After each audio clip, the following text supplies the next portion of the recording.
On behalf of the Jaeger family, welcome to the Church of Christ at Dartmouth College, an open and affirming congregation of the United Church of Christ. Whoever you are, wherever you are on life's journey, you are welcome here. We gather to commend to God with thanksgiving the life of Dick Jaeger. Friends, we gather here invited into the protective shelter of God's healing love. We are free to experience our grief, celebrate Dick's life, and know that God cares. We gather here conscious of the frailty of our own existence on earth. We come to comfort and to support one another in our common loss. We gather to hear God's word of hope that can drive away our despair and move us to offer God our praise. Please be with me in the spirit of prayer. Gracious God, in our grief we turn to you to be comforted with the strength of stories and the power of music. Our need is beyond the help of human voice, and so we ask you now to be present with us. Grant us your peace and consolation and the joy of your grace. Hold Dick's family and friends in your sure hands, even as you have welcomed him to eternal rest. Amen.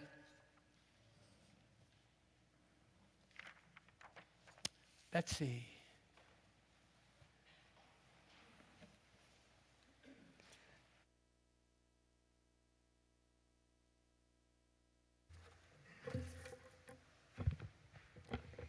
Good afternoon and welcome. I am Betsy Jaeger Winslow. I'm Dick's daughter, and I would like to share some remembrances of my father with you today. William James once said, "The greatest use of a life is to spend it on something that will outlast it." And I can think of no one who can outlast himself more than Dick Jaeger. There are a number of traits and gifts he left us. His impact on all of us is astronomical. And I could literally be up here for an hour, which those of you who know me know I could do, but I won't. I promised. So I'm going to focus on four things today: his work ethic, his care for others, his love of family, and his sense of humor. The last will be mercifully short because sadly I did not inherit his sense of humor. So I'm not going to try to be funny, but I can shed a little light on the other three. But I would be remiss if I did not first follow his first lesson, which was to always say thank you. So on behalf of the family, I would like to reiterate Rob's words and thank you for coming here on this beautiful fall day to share this celebration with us. So many of you have given of your time to be here, but also sent cards and letters and flowers and gifts and phone calls and texts and emails. I got 5 texts yesterday from people saying, "I'm thinking of you tomorrow." Sally's been the recipient of so many flowers and cards, and we're all so grateful for that. So thank you for your presence here today, and thank you for all the support that you've given us. I also would like to thank in advance, no pressure, the people speaking today. So in addition to my brother and I, we are blessed to have Dick's 2 granddaughters, Emily and Lena, who will be reading. My cousin Mike will be reading a letter written by my Uncle Carl. And we have 3 dear family friends, Bobby and Sepp and Roberta, who will be sharing their memories of Dick. So thank you all for the time and care that you've given and for being here. It means a lot. My father was one of the hardest workers I know. In fact, whenever one of us complained about the length or duration of a chore, he would invoke his favorite Lombardyism and say, "When the going gets tough, the tough get going." But he personified that too. He worked tirelessly to overcome polio, which many of you probably don't know he had as a teenager. Pretty serious case, was in the hospital for a while. His incredible work ethic made him not only walk again, but return to play the sports he so loved. His work ethic continued at Dartmouth College, a place he loved dearly. He worked here in admissions and in athletics, and that was incredibly important to him. With Sally and the help of his dogs, he took care of his property in Orange, a 30-acre farm, and a very old cottage on a lake in Canada. As a matter of fact, the pictures in the program are of him in those 2 places, which he loved. I remember him taking my brother and I to school one day, only to discover that a log had fallen across the road. We thought we were in for a snow day. He turned around, got the chainsaw, still in his work clothes, cut up the log, hauled it off the street, and got us to work saying with great pride, "Guess what, kids, you only missed one period." I'd love to say we were happy about that. We were not. But we saw that day how incredible he was as a worker and how much he valued hard work and how he worked hard and taught us to work hard. I'm grateful for that.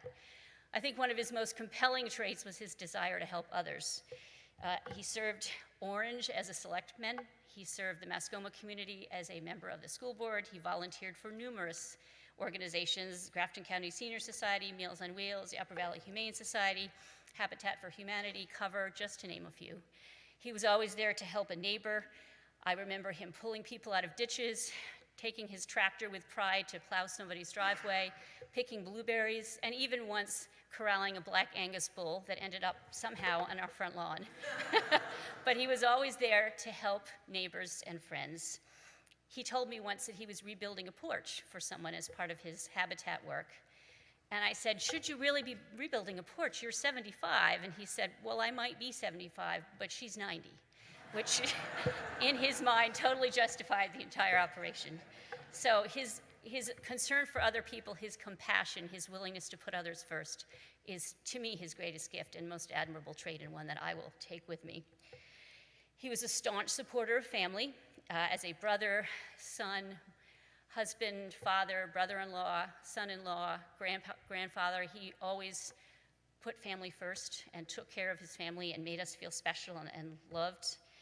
He supported Tim and I growing up. It was tough love sometimes, but it was always important, and it always helped us to be the best people we could be. He supported my mother, Debbie, through 12 years of a courageous battle with cancer. Through the thick and the thin and the good times and the bad times, he was there. And I saw him support Sally, and recently I saw Sally support him. And to see their relationship and how happy it made him and how blessed he was to have her in his life was a great gift as well. I know he was incredibly proud of her. He used to tell me regularly, I don't think Tuck can stand without Sally. As Matt will attest, I said, "You're absolutely right." So his support of family was legendary and very important. And lastly, he loved to use humor. He saw the importance of lightening someone's load, of sharing a smile, of making someone feel appreciated. I think one of the last times I took him out for lunch, he told the waitress that he wanted a honeymoon sandwich. Looking a little confused and slightly panicked, she said, What is that, sir?" And he said, "Let us alone." You all got it quicker than I did. But he, I think, understood what Maya Angelou meant when she said, "People don't remember what you say or what you do, but they will always remember how you make them feel." And he was determined to make people feel special, and I will always appreciate that. He left us all incredible gifts. I was thinking as I prepared these remarks how often we all use the phrase larger than life. My father truly was larger than life, because even though his life as we defined it ended on September 27th, he is and will continue to be with all of us always. I know he's here now because he used to call me Lizzie, and he's saying to me right now, "Wrap it up, Lizzie, it's Sepp's turn." So I'm happy to turn it over to Sepp in just a second. Justin Rowe Nixon once said, "We do not honor the fathers by going back to the place where they stopped, but by going on toward the things their visions foresaw." I intend to go on and honor him by trying to live out the traits that he taught me, by being compassionate, by being kind, occasionally by being funny, and by working very hard. I invite you all to join me. Thank you.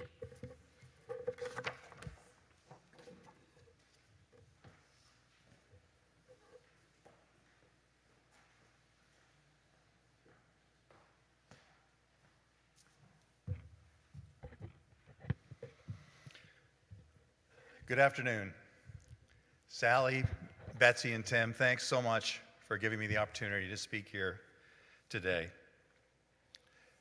The summer I graduated from Dartmouth, I applied for an entry-level position in the college's admissions office. After my interview, I vividly remember walking out of McNutt Hall thinking, "Wow, I'd love to work for that guy." Well, that guy was Dick Jaeger. And I had the incredibly good fortune of working for him for 11 years in admissions, and then 12 more under his superb leadership in athletics when he was director. Dick was the greatest boss and mentor anyone could ever ask for, but the qualities that left the most indelible imprint on me were Dick's integrity, his humanity, and maybe most of all, his contagious sense of humor. Sometimes, Dick even brought humor to situations without even trying. During one of our weekly admission staff meetings, I'll never forget Dick's longtime assistant, Lynn Bixby, poking her head into the meeting room and saying, "Dick, Debbie called. The dog is stuck under the chicken coop." Totally unfazed, Dick headed home to the rescue. It seems every year we read about some school's admissions office sending thousands of applicants the wrong decisions. I can assure you that would never have happened under Dick's watch, as he paired us all up to proofread each and every letter, making sure every applicant was getting the correct one. Then we would load the thousands of letters into Dick's own Bronco, and he personally drove them to the Hanover post office. When I then joined Dick in the athletics department, he had already overseen his first football season. When I asked him how it had gone, he told me about an elderly woman who burst into his office on the Monday after a game, demanding a ticket refund. The Big Green had won the game, but the woman had deemed the Memorial Field porta potties to be unacceptable. And while she walked to the Hanover Inn to use their restroom, she missed the winning touchdown. Dick pulled some cash out of his wallet and thanked her for being a fan.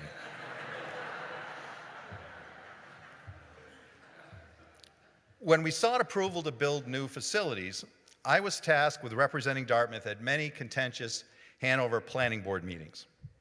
Dick was right there supporting me, sitting in the front row in the Hanover Town Hall. During a break, he pulled me aside and pointed out that the neighbor who had just been yelling at me 6 inches from my face was a dead ringer for Colonel Klink from Hogan's Heroes. I had to suppress my laughter, but Dick had given me just the jolt of humor and perspective that I needed to make it through the hearing. It's not often that an athletic director is beloved by most of his employees, but that was truly the case with Dick. He, of course, wanted all our teams and student athletes to be successful, and surely he took great pride in the 43 Ivy championships captured during his tenure. But he also cared deeply about his staff and our families. In fact, Dick had such a kind heart that when he needed to call a coach or other staff member into his office because they were in some sort of trouble, my colleague Josie Harper and I used to joke that the employee was probably going to walk out of Dick's office with a raise. There was no greater testament to Dick's leadership style than the fact that the athletics department during his tenure truly felt like a family, with all the family members pulling for each other, celebrating each other's victories, and commiserating after tough losses. And through all the ups and downs, Dick always inspired each of us to be our best selves. He was indeed a winner in every possible way.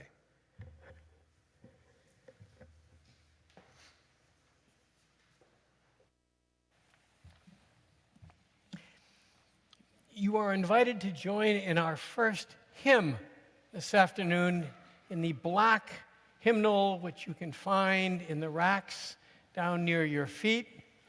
You are invited to stand or stand in spirit and sing hymn number 31, All Things Bright and Beautiful.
Be seated.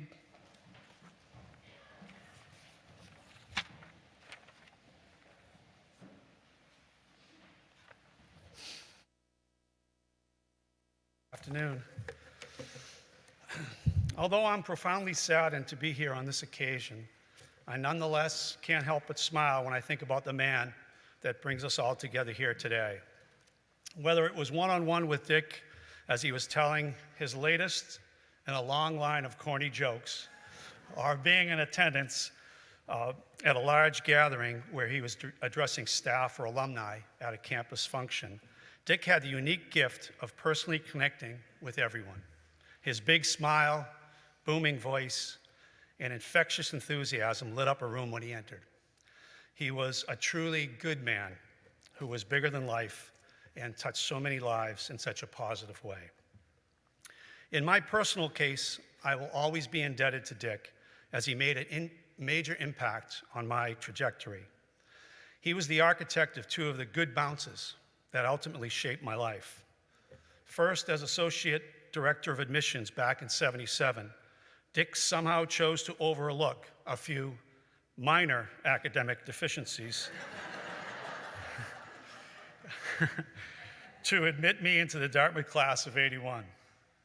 During my time as a student at Dartmouth, I received a first-class education in the classroom and an even better learning experience outside the classroom. I met lifelong friends here in Hanover, including and especially my wife and classmate, Lynn, whose application I would be safe to say Dick had fewer issues with during the admission screening process. It's incredible to think about the number of doors that Dartmouth has opened in my life. I have Dick to thank for giving me the opportunity of a lifetime. The year after graduation, I was hired by my former coach, George Crow, to be on the Dartmouth men's hockey staff, my first coaching job. As a young assistant coach, I learned very quickly that the director of admissions played an integral role in a program's success. I've never been the brightest bulb in the pack, but I surmised that developing a personal relationship with the head man, Mr. Jaeger, would be key. I went to great lengths to bump into Dick as often as I could, to put in a good word for the latest hotshot recruit. Through observational investigation, I learned that Dick came to alumni gym from the admissions office to work out most days around noontime. I'm not proud to confess that there were days that I staked out the men's faculty locker room, occasionally resorting to occupying the adjacent urinal stall when he entered the locker room, knowing that he would be tied up for a few minutes and I might get the opportunity to get a few good words in support of a recruit or two. It's amazing how much business can be accomplished during those chance conversations at the urinal. I have no doubt, though, that Dick knew all along that I didn't really have to go. Fast forward to the second life-altering decision in '97 when Dick, now the athletic director, invited me to be the head men's hockey coach at Dartmouth. I'll never forget him welcoming Lynn, me, and our family home at the press conference in Oberlander. I can never repay him for affording me the opportunity to work at a place that I love and owe so much to, while living in such a wonderful environment to raise a family. To say that Dick was the perfect boss to work for would be an understatement. In the increasingly corporate world of college athletics, Dick somehow created a family atmosphere in his athletic department. He embodied what it meant to be part of the Dartmouth family, helping his coaches, staff, and student athletes to understand that we were all wearing green and white, the perfect role model to encourage pride and teamwork. The plentiful W's during Dick's tenure as AD were a byproduct of the positive environment he worked so tirelessly to create. What I learned most from Dick as a leader was the importance of modeling positive energy and showing those under your charge that you care for them as people. Dick's expectations for me and my program were always high, but he balanced those lofty goals with an incredible personal touch. During our frequent conversations, Dick invariably asked about my family by name. He cared deeply for them, and that meant so much to me. As a coach, I looked up to him as a role model and trusted him implicitly. Whether it was listening to my thoughts when I took the job about lowering season ticket prices in order to allow more of the Upper Valley community the ability to attend our games, or initiating a conversation with the president that led to the underwriting of the cost of our playoff tickets and allowed students to get in free of charge, or traveling up campus with me to meet with the dean when I was trying to start a hockey camp for local kids. Dick was always hand in hand with me. I appreciated his unwavering support of his athletes and coaches. I never wanted to let him down and would have gone through a wall for him if he asked. Among my fondest memories of my coaching career was seeing Dick after a big win. There he was, the first face we all saw at the bottom of the ramp as the team exited the ice at Thompson Arena. As visibly excited and happy as any of his players, not for himself, but for the team. He carried on this tradition well after retiring as AD, and it was something that the team and I always looked forward to post-game. The vision of Dick with his wide grin and the twinkle in his eye as we shook hands and embraced after those games is so visibly etched in my mind today, and will always make me smile. In closing, I am just one of the many coaches on both the women's and men's sides that are so lucky and grateful for having the opportunity to know Dick Jaeger. He made such a difference and positively impacted our lives in countless ways. I am blessed to have known him and call him my friend. I miss him dearly, but he lives on in so many ways. I am a better husband, father, son, and friend for having known Dick. Thanks for the many lessons, my friend, and thanks to Sally and the entire Jaeger family for so graciously sharing Dick with us.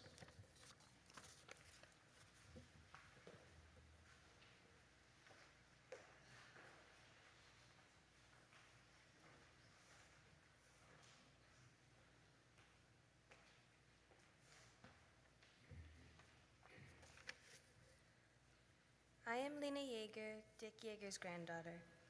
We selected this poem because Pop loved nature and loved Robert Frost's poems.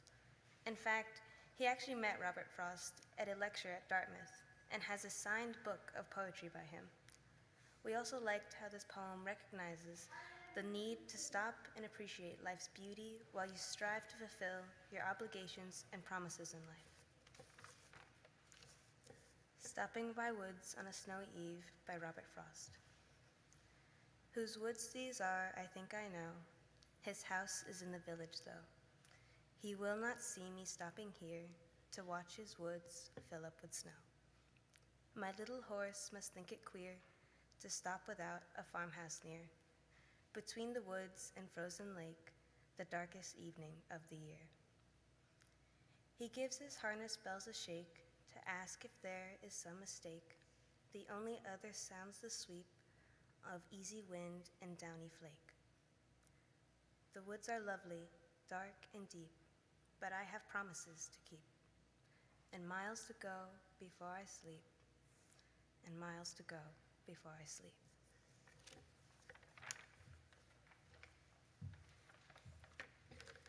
Says, I am standing upon the seashore by Henry Van Dyke. I am standing upon the seashore, a ship at my side spreads her white sails to the morning breeze and starts for the blue ocean. She is an object of beauty and strength, and I stand and watch her until she hangs like a speck of white cloud, just where the sea and sky come down to mingle with each other. Then someone at my side says, there, she's gone. Gone where? Gone from my sight, that is all. She is just as large in mast and hull and spar as she was when she left my side, and just as able to bear her load of living freight to the place of her destination. Her diminished size is in me and not in her. And just at the moment when someone at my side says, there, she's gone, there are other eyes that are watching for her coming, and other voices ready to take up the loud shout, there she comes.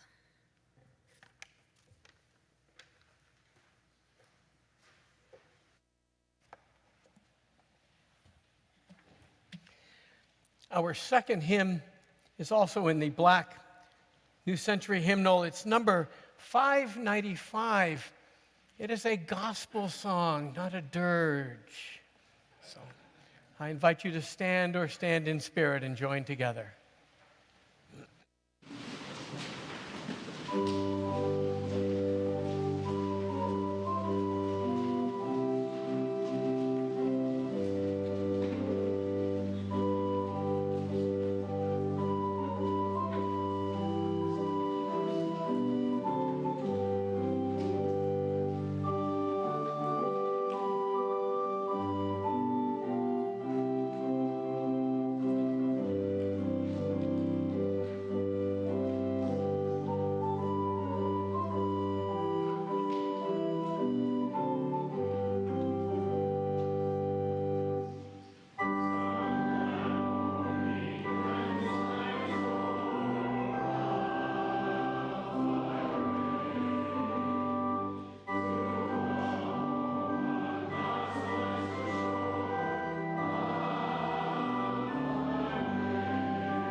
Jaeger.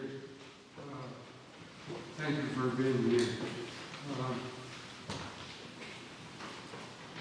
Michael Jaeger, which is my younger son, my older son, excuse me,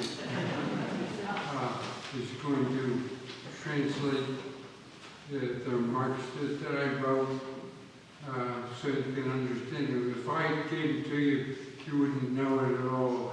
You wouldn't understand it at all. I don't know what the hell's going on. I have a taxi. It makes all my stuff mixed up. The other part is that my wife Helen did a lot of the translation as well. Converted my phrases to first to understandable, and then finally to a typewritten text. So I'll have Michael read what I wrote, and then that'll be it. Thank you very much for being here again. You all can hear me, right? I am a Jaeger. Actually, that makes me think of the day I learned to ski. The first time I ever skied was at Whaleback, over here nearby. And we were in the lodge, and Dad was trying to find my brother Doug and me. And he said, "Mike, Doug, where are you guys?" And a ski instructor looked him up and down, heard that voice, and he said, "Are you related to Dick Jaeger?" You recognize him from the voice. So, you've already heard about his booming voice. Yeah, so I don't think you'll have any problem hearing me. This is what my dad did. I always liked a few phrases that help people frame their lives, such as, "What does it all mean?" And "What are your hopes, your dreams, and your aspirations?" But Dick had an unusual one.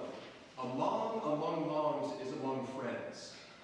I never did figure out what that meant, but maybe because I never understood what a mom was. If anyone has any ideas, please let me know. Both of us were infatuated with the name Louis. Perhaps our study of King Louis XIV in school was the trigger. The names Louis, Lou, or Luigi won't do. So from day one through the present, we called each other Louis. 3 appellations fit my relationship with Dick.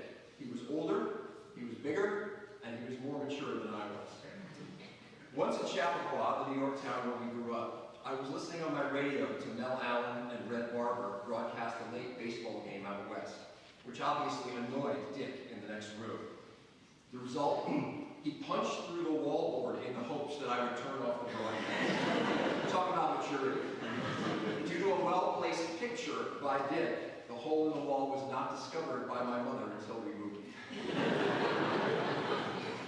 Dick also had a daredevil streak. One time he was racing his bike down Barry Road in Scarsdale. He went over the handlebars and fractured his skull. He loved to climb trees to the very top, causing our parents great distress. Once at a picnic, he started a rock fight with me, which I came out second best. After a visit to the hospital and 6 stitches later, I ended up with a permanent scar over my right eye. Dick and I both played football and baseball at Horace Greeley High School. He, as a southpaw, threw the ball farther and faster than I did. I could barely reach home plate and didn't scare many runners. During football, our offense was like Ohio State, primarily 3 yards and a cloud of dust, which, thank God, meant we didn't have to throw much. Thankfully, Dick didn't play much golf. He didn't have the temperament. That little white ball and those clubs were not friendly. My grandfather put up a backstop in our backyard so we could play peachy ball, a simple form of baseball. A peachy ball, by the way, is like a plastic golf ball with holes in it. One time, I turned around and batted with a hardball bat and a real baseball instead, and I set it right at a picture window. Fortunately, the baseball hit the brick window frame and just missed the window, saving our allowance. Dick was generally a good student and a great athlete at high school. He paved the way for me. After 4 years at Dartmouth College, Dick went to White Plains High School in New York to teach English. That went well, and several years later found him at Hanover High School. From there, he went to Dartmouth Admissions, helping to build a student body which represented all segments of the United States and the world. Sally came on the scene around this time and became a great partner with Dick in so many ways and helped him further his goals. He then became director of athletics, where he built the men's program to be prominent in the Ivy League, and with the help of Josie and Sepp, made women's athletics a top-notch program as well. Both programs have become quite a force in the Ivy League and will continue to be so. Go Big Green, and thank you, Louie.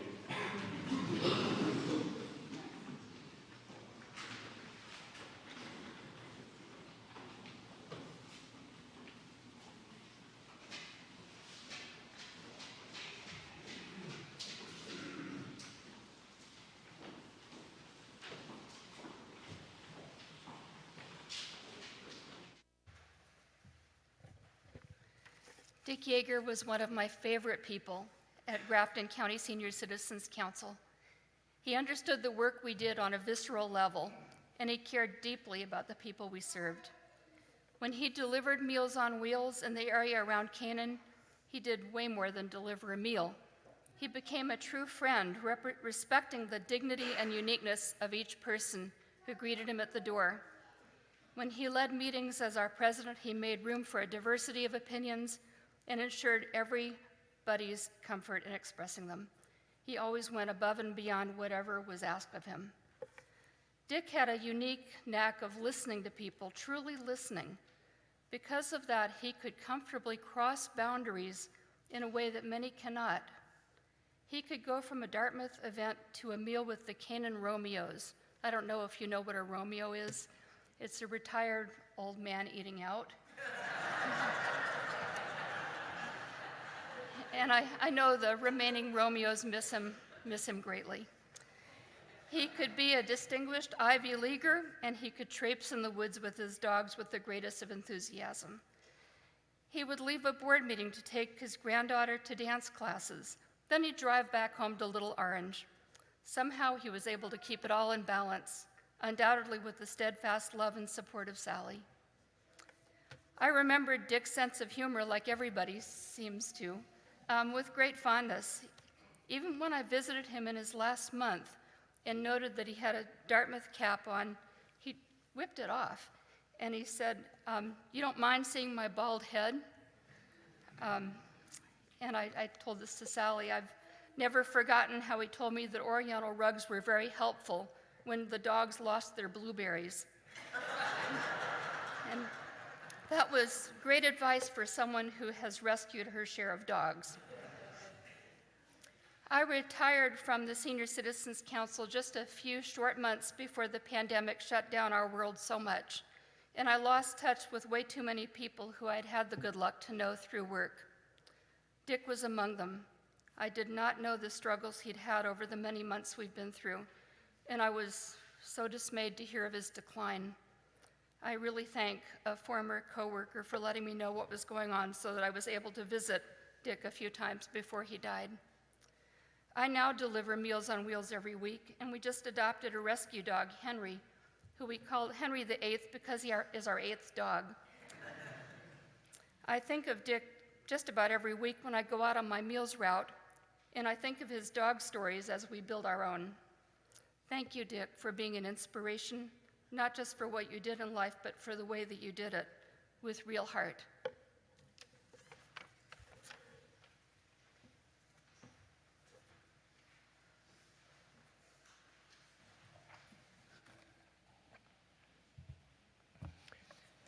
Our third hymn is in the red hymnal. It is number 217. Please stand or stand in spirit and join in singing Lord of All Hopefulness.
Good afternoon. I'm Dick's son, Tim. Over the past few weeks, I've been pondering how to honor Dad's personality, character, and accomplishments in remarks that are meaningful but brief. So after many hours of reflection, I landed on two main themes that I think were central to how Dad lived his life. I'd like to share those themes and then recount a few memories and stories that illustrate how those themes were part of Dad's life. I'm hoping that these stories will make you smile, maybe laugh, and trigger your own memories and experiences with Dad. And I'll say, when you grow up as Dick's son, you have a lot of stories. And there's a lot of humor in those stories. So I had a hard time thinking about, I'm not a regular churchgoer, and I had to kind of say, what filter would the church put on my remarks?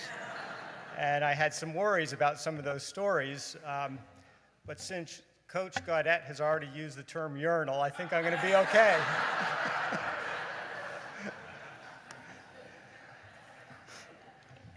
The first theme is Dad's desire to live a life that had a life of grit and grace. And knowing or acknowledging, which he did often, that those are two noble qualities, but it's not always easy to have both in your life at the same time or the same moment. Sometimes there's a tension between grit and grace, but you should always be trying for that balance. The second theme was that of meeting people where they are in life, with the hope of making their lives or just the moment better.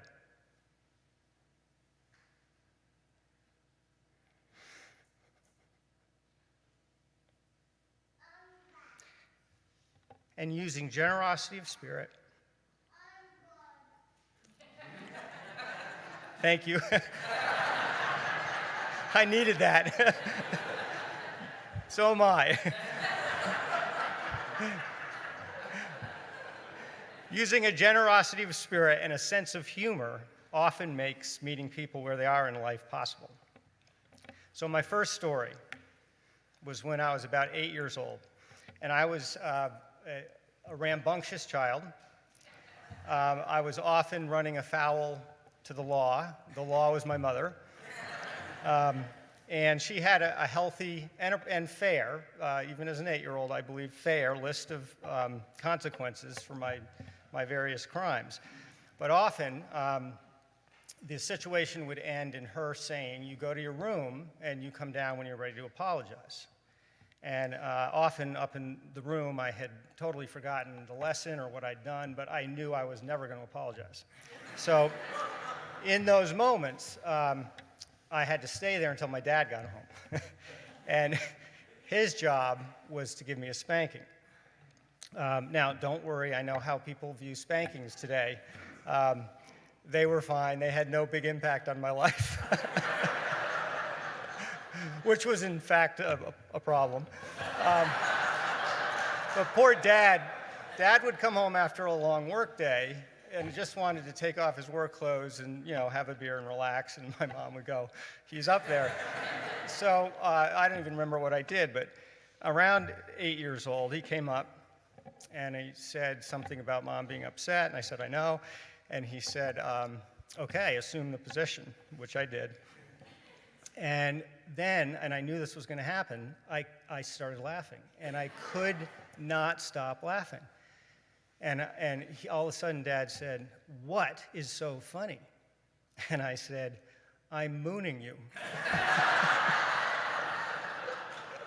And then I braced for the spanking, and it never came. And I looked over my shoulder, and he was laughing so hard he was crying. And so we debriefed where I had learned that, and of course it was the bus. And we went over the ground rules for that whole topic, and he said, yes, there are some things that are funny about that, but you are not ever to do that. And I think maybe with the exception of my sister as the target, I never did. Sorry, Bets. But when that moment ended, he looked at me, and we'd both been laughing, and he said, why don't you go downstairs and apologize to your mother? And I said, sure. And I think, I think back on those moments, and I think he was teaching me, even without saying it, if I'm meeting you where you are, you can meet her where she is. Second story is about Dad's great excitement about forming the first Canaan Little League baseball team, 12 and under. And we didn't have anything. We didn't have players. We didn't have a field. So this was one of those moments of grit where he was just going to do it.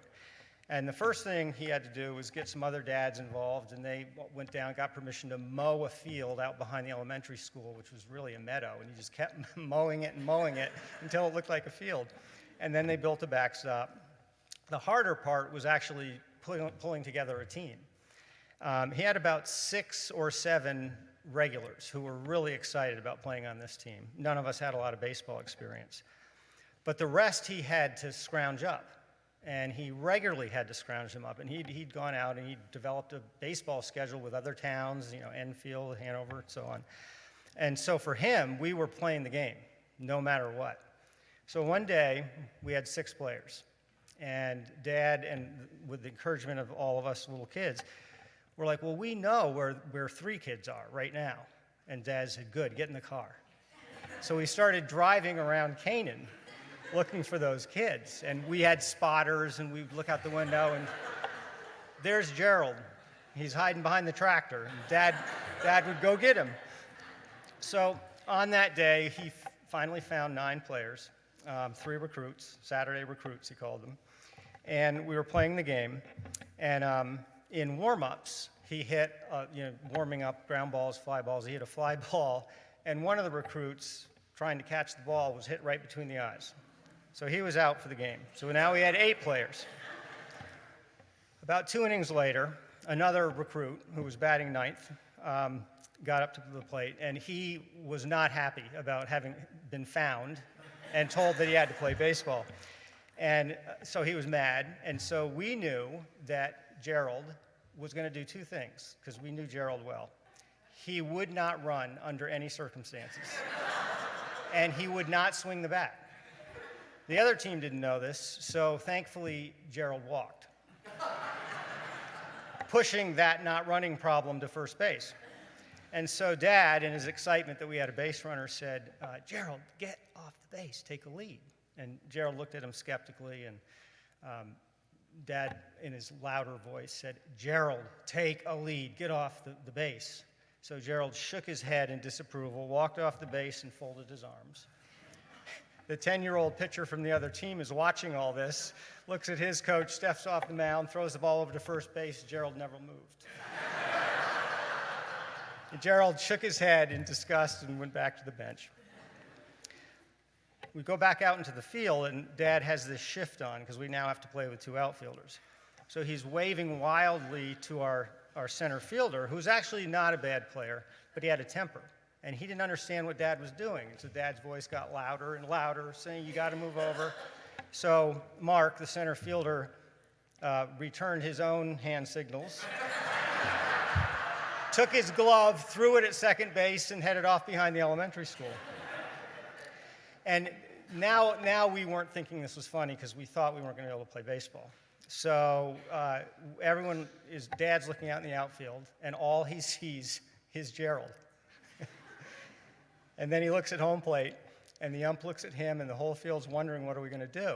And Dad, with a little smile on his face, just like the one you see on the front of the program, says, hey, number 10, who's the batter for the other team, he said, don't hit it to the outfield. The umpire started laughing, the other team started laughing, we all started laughing, and we played baseball. You've heard the Meals on Wheels, and not to make all of these stories funny. There was a time I remember we were doing a Meals on Wheels trip, and actually my mom started driving for Meals on Wheels early, and sometimes we would go along to help her. And my dad and I were in the car, and my mom got out of the car and went to deliver this meal, and she like disappeared forever. And I was getting antsy. I was not the most patient kid around, and I was like, "What is taking so long?" And my mom came back and said, I can't find him. And we said, well, let's just leave the food. And she said, no, I got to find this guy. So she went back and looked, and I started complaining. I said, Dad, why can't we just go? Why can't we just leave the food? And he said, because this man, every time we deliver the food, he leaves a quarter on the counter or the place windowsill before the kitchen door. And I said, well, I'll give a quarter. Let's just go. And he turned in a very firm voice to me, gentle but firm, and he said, Tim, for that man, that quarter is as important as the meal.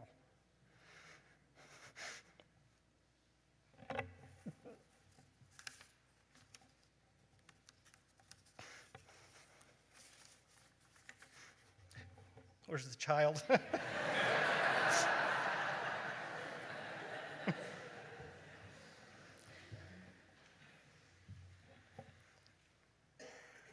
But I watched Dad throughout his life prioritize making sure that we think about other people's dignity.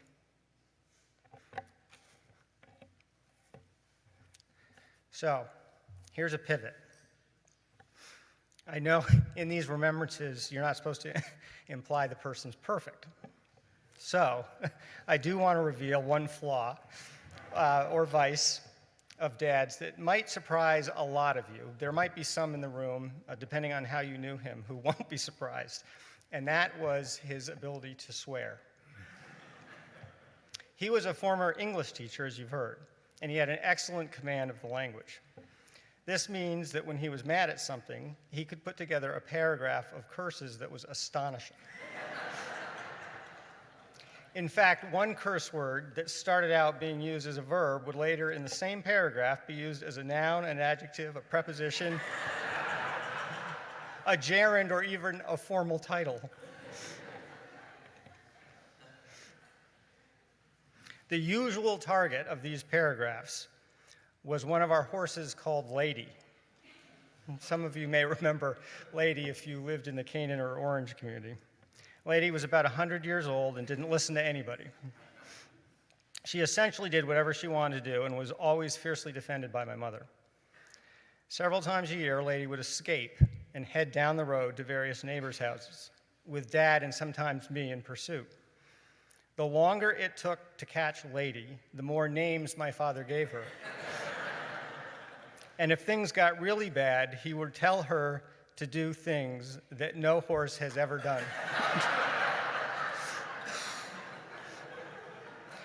There were other common targets for his swearing: his chainsaw, putting up storm windows, Penny the cat who peed in the house, and any time Dartmouth lost to Columbia in any sport. But Lady was the clear winner. One final story, and it comes from many, many favorite memories of working with my dad in the woods as a kid. When I was about 10, Dad bought a wood-burning furnace, and he announced to the family that we would now be heating by wood throughout the winter, year after year. And to a 10-year-old, that sounds pretty neat, pretty exciting. That's before you realize that the furnace ran not just on wood, but on child labor. So we did tree work year after year after year, and there's a cycle to it. And you drop down trees, 5 or 6 big ones every fall, so they can season and lie there for a year. And then you go to the ones you dropped the year before, and you cut and you cut and you haul and you load. And so working next to him, there was time for all kinds of conversation, but also just problem solving together. Some of my favorite memories, absolutely. And you develop an unspoken language and trust working together. Well, during these times, Dad loved, when the chainsaw wasn't running, he loved to talk about sports and literature. So on one day, we were heading down into the woods with our equipment, and he was telling me about his honors thesis at Dartmouth, actually, on Moby Dick. And I wasn't going to read Moby Dick. It's like 8,000 pages long and hard to understand. But so he was explaining it to me, and he got to Ahab, and he was telling me some quote about, I'd strike the sun if it insulted me. And he told me that Ahab standing on the whale and going down with him, and I was fascinated by all that. And so we now start working, and we're going to take down a big tree. And it's toward the end of the day. We've been out for many hours in the afternoon. And somehow, we don't know why, often you don't, the tree went the wrong way, just enough to pinch the saw and get it stuck in there. And that's a pretty dangerous situation. You've got thousands of pounds vertically above you and a stuck chainsaw. And so my dad unleashed another paragraph. First directed at the saw, then the tree, then both of them together. And to my surprise, after that paragraph, he turned and he had that little grin, which he often did, because he wasn't, I don't think, happy that he had these paragraphs in front of me, but I was always standing there. And he would look at me with that little smile, and he would shake his head, and he'd say, "What do you think?" And I would be a little lost, like, is it about the tree or your paragraph? And so I didn't answer, and I was looking at it, and he said, "You know what, we're going to pack up and go back to the house," which really startled me, because he has a lot of grit and perseverance and determination. We grew up hearing, you start a job, you finish it. So we packed up, and we left the chainsaw in the tree. And he said on the way back up to the house, he goes, "This reminds me of a poem by Robert Frost called Out, Out." And if you're an English nerd, you probably already know it. I didn't, but I was thinking, wow, am I going to discover some profanity-laden poem that Robert Frost wrote? But when we got to the house, he read it to me, and it was a terrible, a poem by Frost about a terrible incident of a boy who had worked too late sawing wood and cut off his hand and bled to death. And so I just think, in that moment about Dad's attempts to constantly balance the grit with the grace. And I had just watched him walk away from that tree, and there was something in that moment that I've held with me the rest of my life.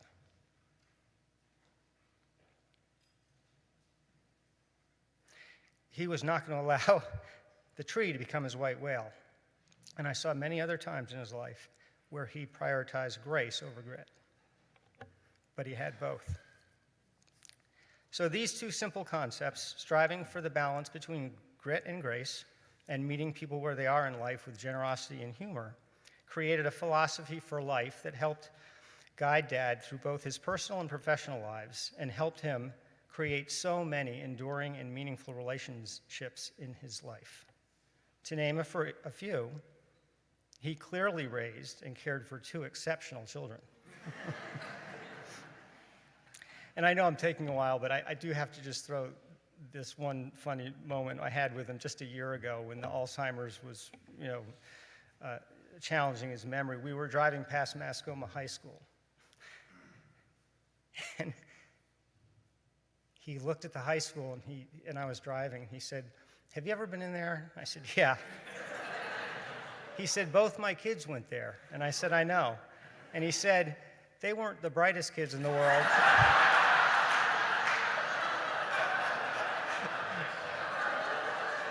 But they seem to like that place.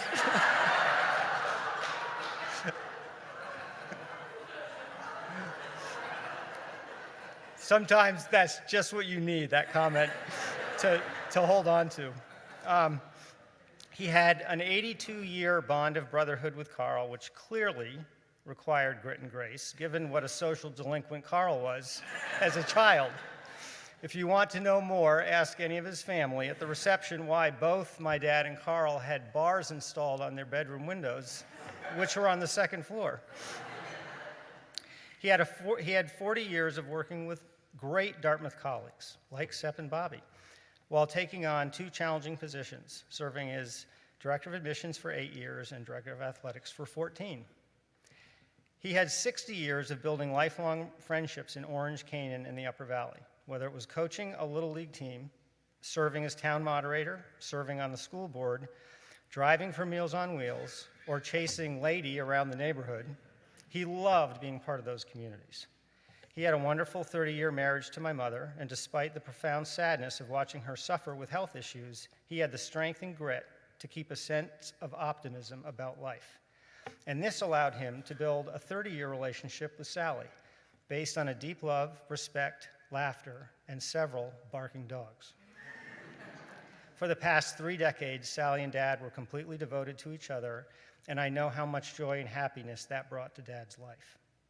Our family, my mom, Debbie, Sally, Carl and Helen, Emily and Lena, Tim Winslow and Tracy, and Betsy and I feel very fortunate to have had Dad in our lives for so long.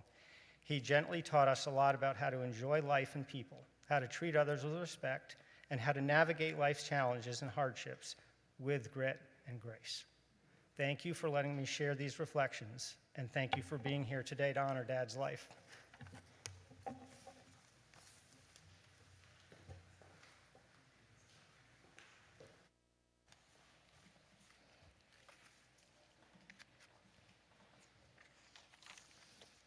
I wish to call your attention to the line in your bulletin that invites you to a reception after this service over at the Hop. Please join so we can continue the stories and the reminiscences.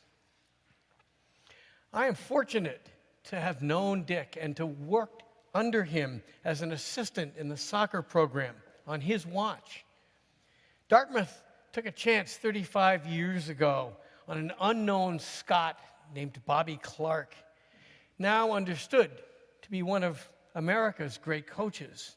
And as a twig on Bobby's coaching tree, I have incredibly warm memories of the decade I spent as an assistant coach at Dartmouth, getting to know Dick, Sepp, Bobby, and a host of other characters.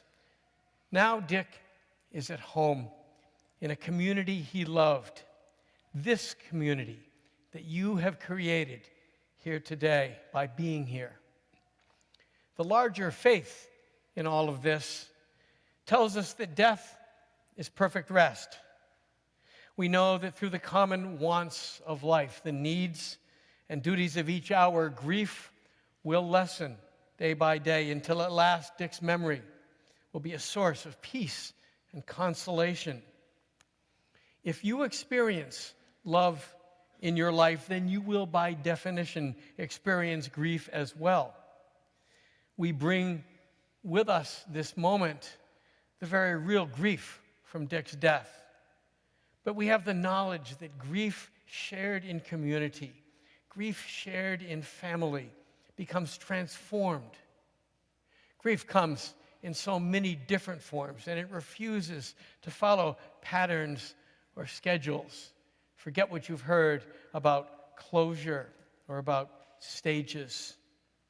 But community makes meaning of grief, and spirituality, particularly in community, is a healing force.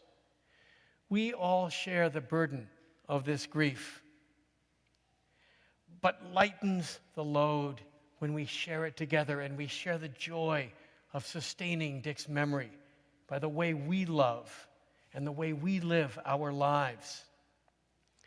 The spirit of Dick Jaeger shall not know the blight of mortality, for it shall live on in lives made sweeter by its presence and its gracious influence. For love is stronger than death, and love shall build within the heart a shrine where Dick's true image shall shed its light in days to come.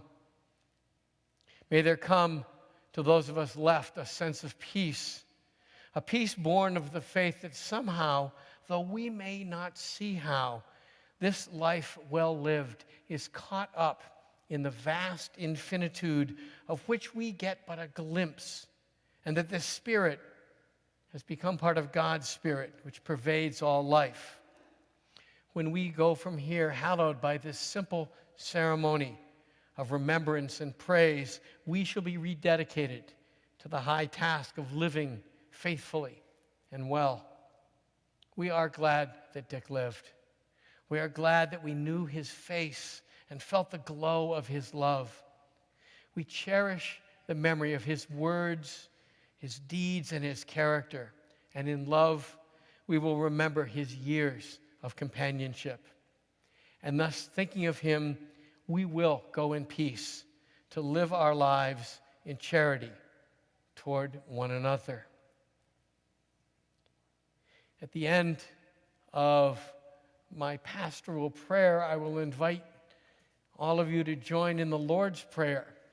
It's printed in the bulletin as referring to sins and sinners. But if there are those among you who are debts and debtors, or who are trespasses and trespassers, feel free to give voice to the one that makes you most comfortable, because that cacophony will remind us of the many paths that there are toward enlightenment. Please be with me in a spirit of prayer. O God, our strength and Redeemer, giver of life and counselor in death, we come to you in this hour of sorrow with humbled hearts. With faith in your perfect mercy and wisdom, we commit Dick to your keeping. We praise you for your loving kindness to him throughout the days of his earthly life and for all he was by nature and grace to those who loved him. We thank you that for him all infirmity and grief is ended, and death itself is past, and he has entered into the rest that remains for your people. We give you thanks for those who loved him. We thank you for the times that he touched others and for the memories which touch us now and which will endure. Merciful God, support us all the long day of this life, full of joy and of grief, until the shadows lengthen and the evening comes and the busy world is hushed and the fever of life is over and our work is done. And then in your tender mercy, grant us a safe lodging and a holy rest and peace at the last. And now we ask you to hear us as we join together in the prayer which Jesus taught us when he said, Our Father, who art in heaven, hallowed be thy name. Thy kingdom come, thy will be done, on earth as it is in heaven. Give us this day our daily bread, and forgive us our sins, as we forgive those who sin against us. And lead us not into temptation, but deliver us from evil. For thine is the kingdom and the power and the glory forever. Amen. And now, may the God of hope fill you with all joy and peace in believing, so that by the power of the Holy Spirit you may abound in hope. Go in the peace of the Spirit of God. Amen.